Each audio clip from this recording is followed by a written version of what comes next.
I have a circle here whose circumference is 18 pi. So if we were to measure all the way around the circle, we would get 18 pi. And we also have a central angle here. So this is the center of the circle. And this central angle that I'm about to draw has a measure of 10 degrees. So this angle right over here is 10 degrees.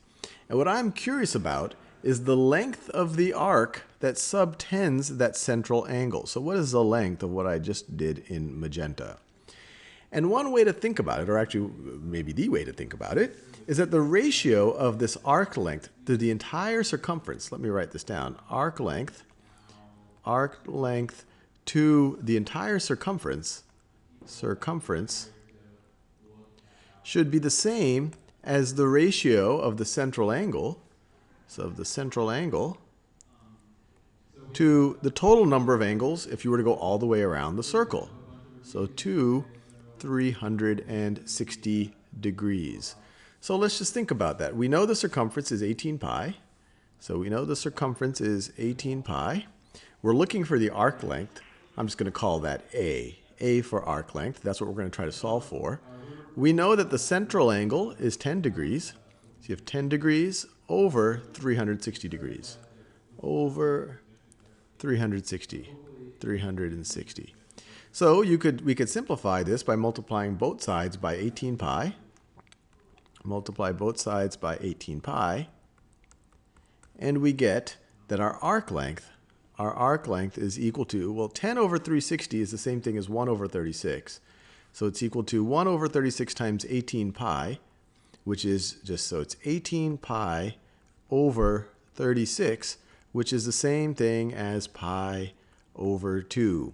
So this arc right over here is going to be pi over 2, whatever units we're talking about, long. Now let's think about another scenario.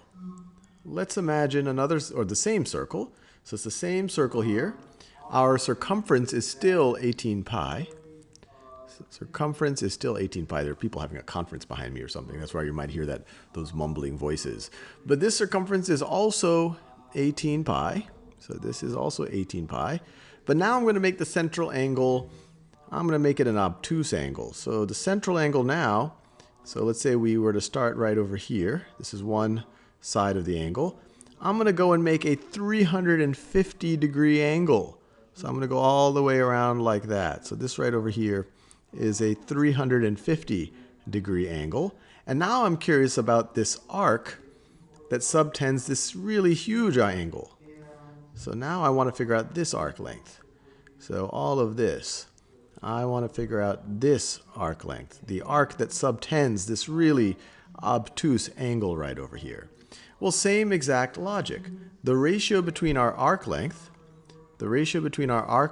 A, and the circumference of the entire circle, 18 pi, should be the same as the ratio between our central angle that the arc subtends, so 350, over the total number of degrees in a circle, over 360. So multiply both sides by 18 pi. Multiply both sides by 18 pi. We get A is equal to, let's see, this is 35 times 18 over 36 pi. So 350 divided by 360 is 35 over 36. So this is 35 times 18 times pi over 36 over 36. Well, both 36 and 18 are divisible by 18, so let's divide them both by 18. And so we are left with 35 over 2 pi, or we could even say, let me just write it that way, 35 pi over 2, 35 pi over 2, or if you wanted to write it as a decimal, this would be 17.5 pi. Now, does this make sense? This right over here, this other arc length, when our central angle was 10 degrees, this had an arc length of 0.5 pi. So when you add these two together, this arc length and this arc length, 0.5 plus 17.5, you get to 18 pi, which was the circumference, which makes complete sense because if you add these angles, 10 degrees and 350 degrees, you get 360 degrees in a circle.